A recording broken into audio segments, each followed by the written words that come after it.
Okay, mambo vipi mtazamaji wa Galaxy Media TBT, tumekutana ndani ya Gala Vibe. Siku ya leo kama ilivyo ada tunapiga stories za kuhusiana na masuala mazima ya Film Focus. Film Focus siku kama ya leo unakumbuka kitu gani?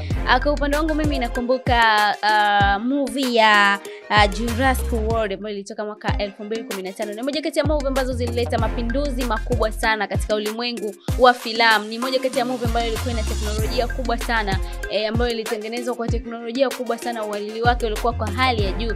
Ni movie nzuri ambayo unaweza kaenda kuitafuta, kuiangalia, ukafurahi, ukaenjoy, kwa sababu ni movie ambayo ndio ilileta mapinduzi katika ulimwengu wa filamu. Siku ya leo siko na movie hiyo ni TBT tu kama ilivyo siku ya leo. Tunakumbukizi jamani. Niambie wewe unakumbuka movie gani ambayo huwezi ukaisahau siku zote za maisha yako katika siku ya leo ya TBT ya Juni 12. Mimi nimekupatia movie yangu hiyo ambayo siwezi kuisahau kwa sababu ni moja kati ya movie ambazo zilileta mapinduzi katika ulimwengu mzima wa movie.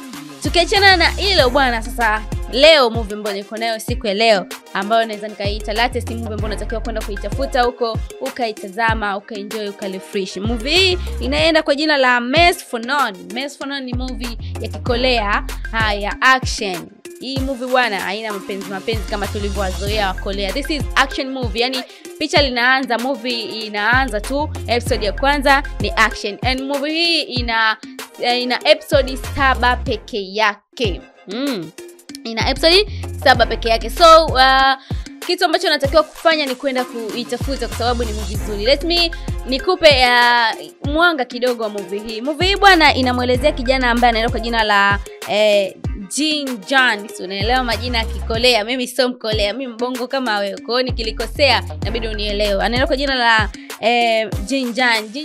Anaanza kwa Nam Jin Jan. Jin Jan ni mkaka ambaye alikuwa amejiunga kwenye kundi la kigaidi, lakini amefanya ugaidi wake kwa muda mrefu. Mwisho siku akaja akaachana na masuala ya ugaidi na akaamua kuwa kijana mwema. Kuachana huko, unajua kwenye makundi ya kigaidi ukishaingia basi hauruhusiwi kutoka, si ndio So yeye alikuwa ameingia, lakini ili ajitoe ikabidi ajiondoe mshipa wa mguu ili awe safe, ili waone kwamba hawezi kufanya kitu chochote. Kwa it is better kama wakiachana naye kabisa. So unaelewa kwenye makundi ya kigaidi wanataka mtu fulani hivi shupavu ambaye anaweza akafanya kitu na vitu kama hizo. So alivyojiondoa akakaa muda mrefu sana, miaka kadhaa, bila kuungana na hilo kundi na wala kujua kitu gani kinachoendelea katika hilo kundi. Lakini walichokuja kukifanya hilo kundi ni kwenda kumuua kaka yake ama mdogo wake wa kiume.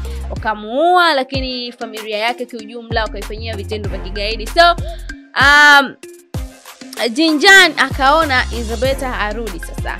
Kwa sababu wamemchokonoa, ina maana walikuwa ni marafiki zake lakini wamemchokonoa baada ya kuuawa kwa kaka yake, na ikaja kusemekana kwamba kundi alilokuepo yeye before ndio lilofanya kitendo kama hicho. So alirudi kivingine, is action from one episode up to end episode. So ni movie nzuri sana ambayo unaweza kuifuatilia. Ni latest movie iliyotoka mwaka huu 2025. Ni movie ya Kikolea jamani. Siku hizo Wakolea wanajitahidi sana katika upande wa action. Before tulikuwa tunawajua katika upande wa love stories na vitu kama hizo, na walikuwa wanafanya vizuri, waituteka wabongo. So nowadays wanafanya action, tena is a better action, yani haina malavidavi kama tulivyozoea.